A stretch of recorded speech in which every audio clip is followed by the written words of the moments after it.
All right, ladies and gentlemen, welcome back to another episode of Word with Ty Brownlow. I am your host, Ty Brownlow, and remember, no one is worthless. No story is worthless. And today, I have a very special guest on my show. Give you a couple of words about my guest. Singer, songwriter, visionary, persistent. Ladies and gentlemen, put your hands together for Mr. Adam Emil. How are you, sir? All right. Thanks for having me, bro. How you feeling, man? Man, I'm good. You all the way in Chicago, man. Chi-town. That's the hometown. So yes, I gotta give it up for you, brother. I gotta get up there. I just have to give it up for you. I appreciate it, man. We got some good days, good weather out there. So, good days left. Okay. All right. Before the cold, before the snowflakes. All right. So, man, let's just get right into it, man. Let's talk about your new single, Probably Why. Yes, sir. Now, I checked it out. Well, I checked out the snippets that you released online. Absolutely. You got the exclusive cut. Man, look, let me just tell you, the beat, I'm loving. Okay? I don't know who did the production on that. I appreciate it. Whoever did the production on that, thumbs up. That single maker production, man. I appreciate that. Yes, sir. All right, man. So tell us a little, man. Please, enlighten the audience as to what's behind this, and tell us a little bit more about your single. Okay, cool. And that fan's not bothering you, is it? No. Okay, cool. So, yeah, I work with John Blue, single makers. We've been knowing each other for a while. We've been working on a couple projects. This song in particular caught my attention.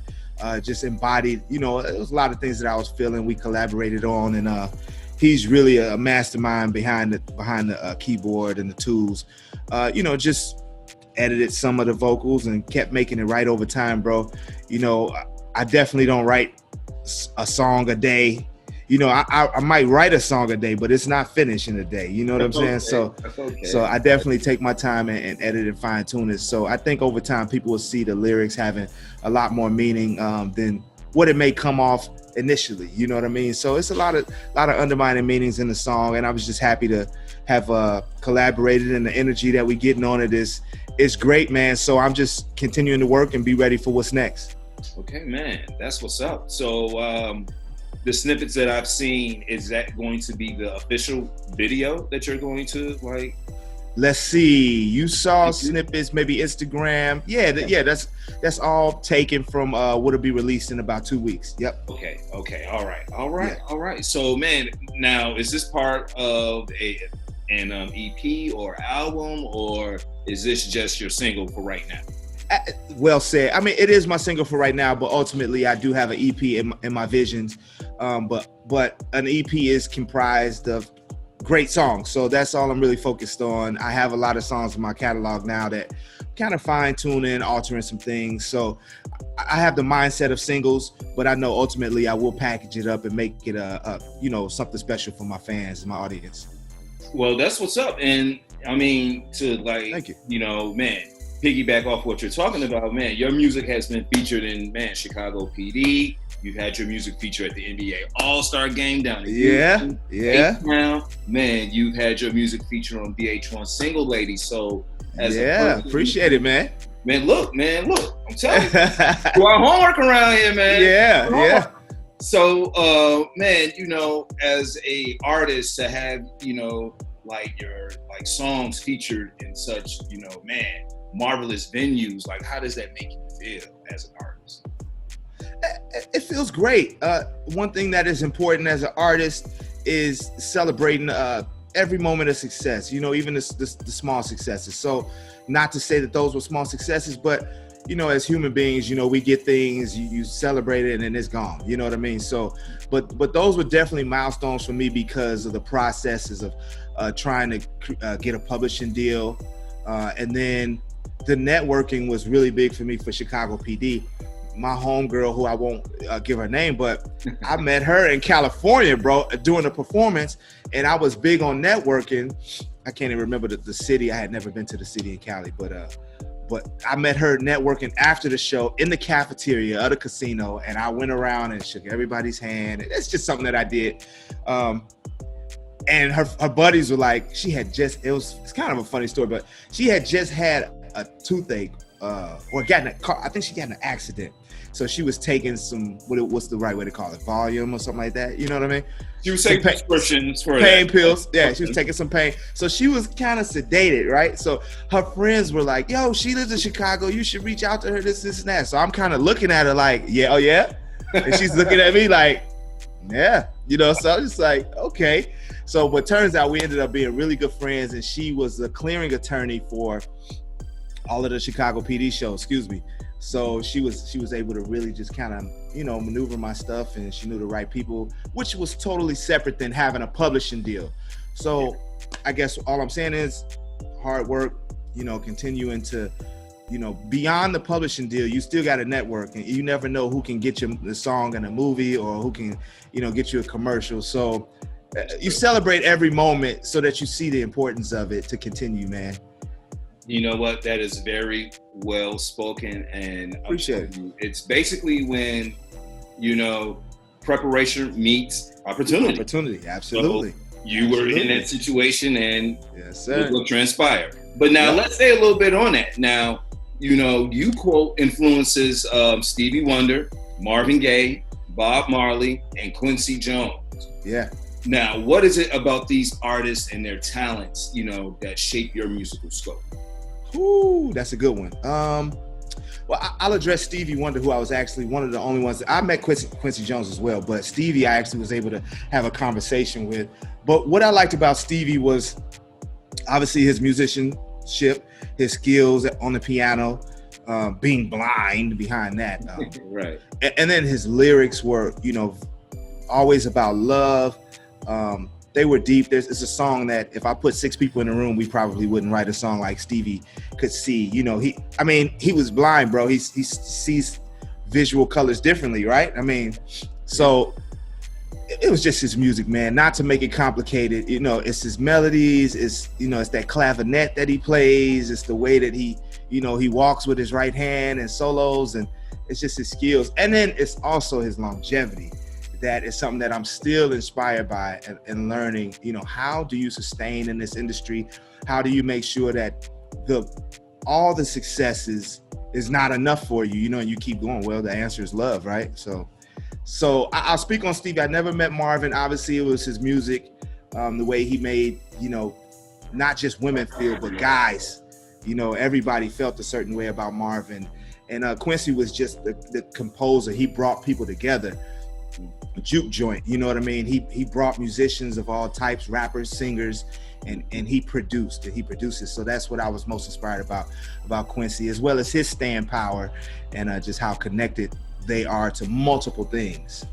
Okay, so, man. You know what? Like, I think it's pretty like dope, just like the artists you named, because as you said, longevity, as you talked with Stevie Wonder about, you know, all of these artists that you're talking about have timeless music. And absolutely. If you're talking to one of the best of this Mount Rushmore people that you have right here, yeah, you know, man, about how do you sustain that or what have you, I think, man, that's going to like propel you further and further. Absolutely. What you may have thought. Now, yeah, man, let's talk a little bit about your performance debut, sir. Okay. Let's talk about this now. You were at the All-State Arena. Now, for those who don't know, those who aren't from Chicago, okay, so let me just fill you in because we're from Chicago. So yes, sir. All-State Arena. Man, come on now. All-State Arena out in Rosemont, Illinois. Man, big venue, a lot of, you know, musical performances. But you, sir, you were with Mr. Brian Abrams and Mr. Mark Calderon of Color Me Back. Yep. Part of the I Love 90s tour. Tell us, first and foremost, how did all of this come together? And second, what did you learn from this experience? Ooh. Man, well, I'll tell you how it all came together. God. You know, a lot of hard work. I was grinding for 10 years on my own, booking my own shows in Chicago. Graduated with a bachelor's degree from Chicago State University. Got to plug them. Go Cougars. So I was definitely serious about my. Can I say shit? I was definitely serious about my shit. You know, from day one. and then God had to intervene, so I think it took about 10 years overnight, success. And then I got a call from Mark, like, yo, and they wouldn't be mad at me, but I'll give you the exclusive story. It's like, I thought it was a cover band, you know what I'm saying? Because the pictures were older. I didn't associate it with the song Sex You Up at the time. And He hit me up on Twitter. I saw it I wasn't really into Twitter. So I was like, what's this, And then he hit me up on Instagram or email or something else, Facebook or something. And that's when I started looking. I was like, wait a second, this is the real Color Me Bad, right? Right, like, oh. And so that was God. That was a need for them. And then I was on YouTube, and Brian found my music on YouTube, and they searched, so it fit something for them. So that was incredible. They flew me to Singapore just for my first what do you call it? Interview. Okay. So I thought I was being abducted to some extent. You know what I mean? I was like, I'm going all the way over here to meet these people, but it was an incredible trip. I'll never forget Singapore and the time, and I've learned so much. I'll speed the story up from Color Me Bad, and Mark and Brian learned a ton, man. So I'll always be thankful to those guys for that opportunity, which we're still cool on both sides. And the 90s tour is resurging next year, 2021. So it's happening again, and my fingers are crossed that I'll have a major part in that as well. So I didn't know if you wanted, you said what I learned from it, so I'm starting to kind of move into that. But sometimes you can learn things from what not to do, and then vice versa. So Color Me Bad didn't just keep me in a room. To them, they exposed me to a lot of other artists. I kicked it with Salt and Pep, like, on a consistent basis. Right. I kicked it with Coolio on a very consistent basis. Okay. I kicked it with Tone Loc, Young MC. We went all over the world. We went to the UK, to Australia. We hit probably every spot in Canada. We hit every spot in the United States. So that's every weekend. We talking in the summer. We talking 4 shows a weekend. I'm with these guys. You know what I mean? So man, dude, I tell people, I didn't know I would be exposed to this, but I do call, like, Color Me Bad, like, my guardian angels, bro. Like, low key. They could be assholes too. Like, let's not get it twisted, but but they bless me. They bless me for sure. To your, like, man, look, it's the music industry. Just like the film industry, just like the acting industry, just like any industry, is going to be the good and the bad. So there you go. It's what you do with it, right? Yeah, exactly. It's all about what you do with it, and you exactly. make the most out of your opportunity. So, exactly. Man, look, at the end of the day, you have been to places that you probably wouldn't have gone in the first place, had you been out here just doing stuff on your own, so to speak. Absolutely, bro. You speak on it. I'm listening. So man, if that's what it takes to get you to where you are today, man, hats off to Color Me Bad. Hats off to Brian, hats off to Mark, hats off to, whoever put everything together, and that's what's up. That's it. So, man, let me just go back a little bit to Stevie Wonder, because I know you said that you had a conversation with Stevie Wonder. How has that encounter helped you along your career? Well, he gave me some keys. He gave me some keys to writing. It's good. It's like meeting Moses, bro. Like, meeting somebody at the top of the mountain. Yeah. And you'll never be the same. I have the full conversation. I asked him, can I record this? He said, do whatever you need to do. So I always go back and hear something new. But let me just say this. We went in there, we were doing, doggone it, LL Cool J and John Legends, Chrissy Teigen. They were doing the show Lip Sync Battle. Okay. So we were doing lip sync battle, and that's how we met Stevie. He was in the room next door to us. He sent his management to say, "Hey, I want to meet Color Me Bad." So I got to be honest, bro. So this is the Ty show. So so literally, bro, we take pictures with Stevie Wonder, and everybody's about to leave out the room, and I'm like, nah, this is not going down. So I say, Stevie, Mr. Wonder, do you have any suggestions or any advice you could give me on songwriting? This man grabbed my hand. Grabbed me. It was like, come sit down. Wow. And now, of course, I was followed, right? Like, no, y'all keep going, go ahead. Right. No, y'all keep going. I'm gonna be all right. I'm gonna be over here. Yeah. But of course, it was an opportunity for everybody, and I cried. I cried afterwards. I didn't run to the room, but I went back to the room, and I just went in the bathroom and I just cried, bro, because it's got to be God, man. Like, you know what I mean? Look how many heroes we're missing and losing, and yeah. I'm not even gonna get into all of that, but I'm justifying my emotions, which I don't have to, but I think people understand, like, it was just like meeting Moses, bro, and actually not just walking out the room. It's like a pretty girl that you scared to talk to. Wow. You ever had that happen when you walk away like, gone it, man, I should have said something. I'm not about to let this happen to Stevie Wonder. I'm not walking out this room without at least trying.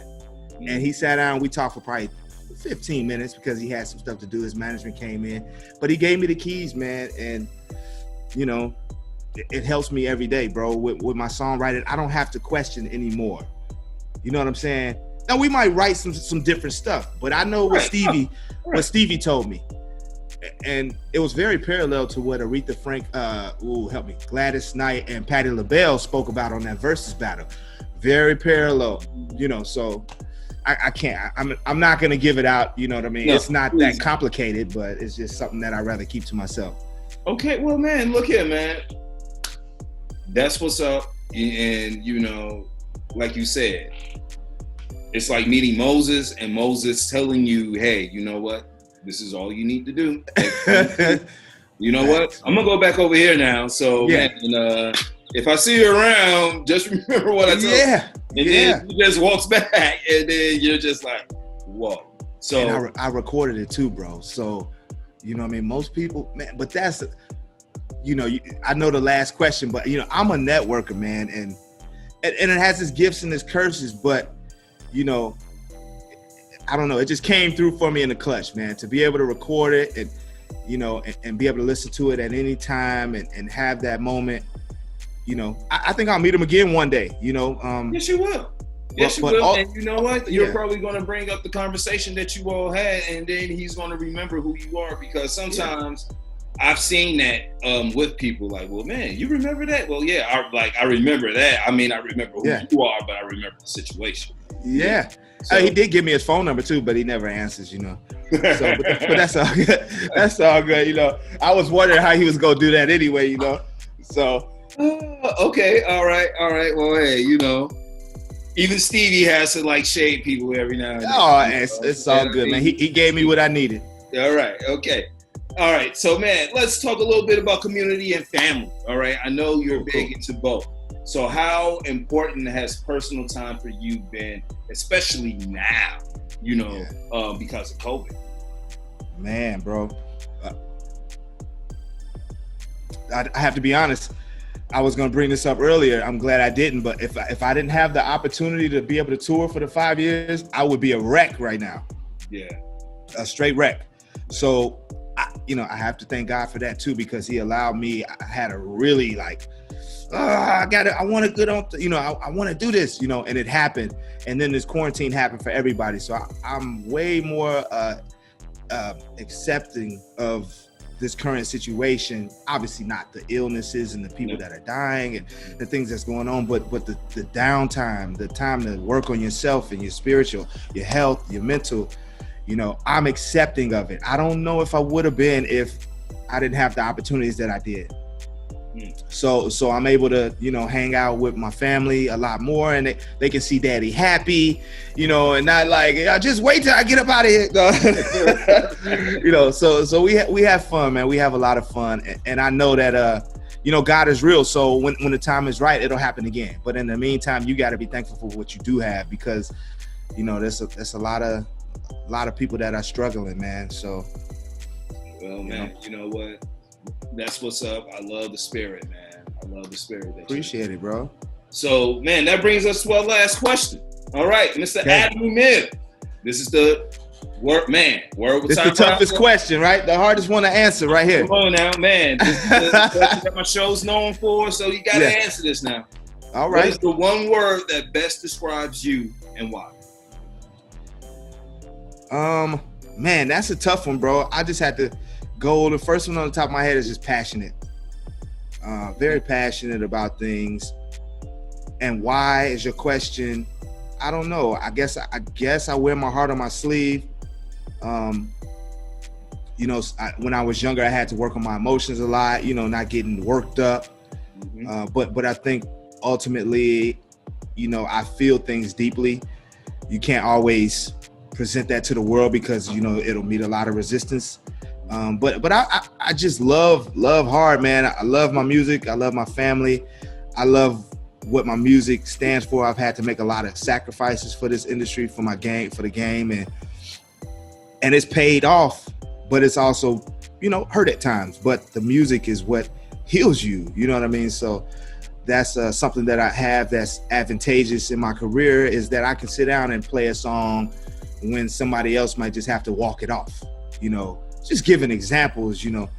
And so that ties into just my passion for what I'm doing, because it is always very rewarding. And it allows me to just smile through hard times, continue going when the road is tough. I have a song called The Fire that describes that. You hold on tight to that fire within you, which really means it could be your spirituality, it could be your passion, it could be your fight, it could be your mission, you know, your vision, whatever that is. You got to hold on tight to that, because this world will take it from you, man, and they'll make you forget you created it at the end of the day. Seriously. So passion is my word for sure. Well, man, brother, look. You know, I like that word. I like everything that we talked about today. Appreciate it. What's your word, man? What's your one word? If I could find one word that best describes me, man, you know what? I'm gonna take a word from your best influence, Stevie. Inner vision. Ooh, good one, bro. Inner vision. You're a visionary, huh? Man, I'm a visionary. Like everything that I thought about, it is manifesting itself, and that's it. With you, that's know, it, bro. To you about how you started. Man, I tell people all the time, like, this has only been a year and a half in the making. Right on, bro. I haven't been doing this for a long time. I didn't go to school for this. I too went to Chicago State. You know. Woo! That's what's up. Yeah. House. There you go. 9015 Drive. There you go. Hey, now you know. Come on. Hey, if you scared, don't come in that area. Don't go in that area. Please don't. That's dope. That's dope. You know, so like you, I've had to build. I've had to network. I've had times that I've almost cried. You know, and you know, but I've had my highlights as well. I knew I wanted to be on Fox Soul. Eventually, I got picked to be a panelist on the Fox Soul episode. So there you go. You know, that's just one stepping stone. So, you know, this is just one of many things that I really want to do. And I appreciate you asking me this question, because I don't get asked this question not nearly enough. But you know what? I'm glad we vibing, and man, you know, that just speaks volumes to you. Yeah, so, I appreciate that. Before we get out of here, let me just ask one thing. If people need to get in contact with you, how can they get in contact? Okay, so first step, I want to make sure I give a big shout out to Katrina and Rachel, and I'm sorry, I'm trying not to mess this up, but Kick Up Your Heels Entertainment, of course. So I'm gonna do that one more time. I don't know if you post edit, but I just want to give a special shout out to Katrina and Rachel, Kick Up Your Heels Entertainment. Thank you for all that you do for me and my brand. If you want to reach Adam, please follow Adam at Instagram at adam.emil. That's ADAM.EMIL. Excuse me. Check out my website, adamemil.com. I got new music coming to you. I got my merchandise that I just dropped. We're building on everything. You got to start somewhere, right? So support it. Check out good R&B pop music. We'll be in a city near you soon as it's safe. Stay safe, y'all. Keep believing in yourself. And that's all I got to say, man. Hey, man, you heard it from the man himself. Once again, this is Word with Ty Brownlow. I am Ty Brownlow. Remember, no one is worthless. No story is worthless. You can catch me on YouTube, Instagram, and Facebook at Word with Ty Brownlow. Follow me on Twitter at Ty Brownlow TV. And man, if you want to get this great interview plus other great interviews, you can always follow me at tybrownlow.com. Mr. Adam Emil. Yes, sir. Hey, sir, man, Chi-Town in the house. Hey, I I want to make sure everybody knows I just dropped a virtual lounge on YouTube. Mr. Adam Emil is how you find me. I'll be doing songs and letting you in behind the scenes on my live studio, writing songs and everything. So that's brand new virtual lounge at YouTube. So check me out, man. Thank you so much for having me, Ty. Man, looking forward to the drop of this, baby. All right. Peace, Yes, sir. peace. Thank you, man. All right, church, brother. All right, we out. One.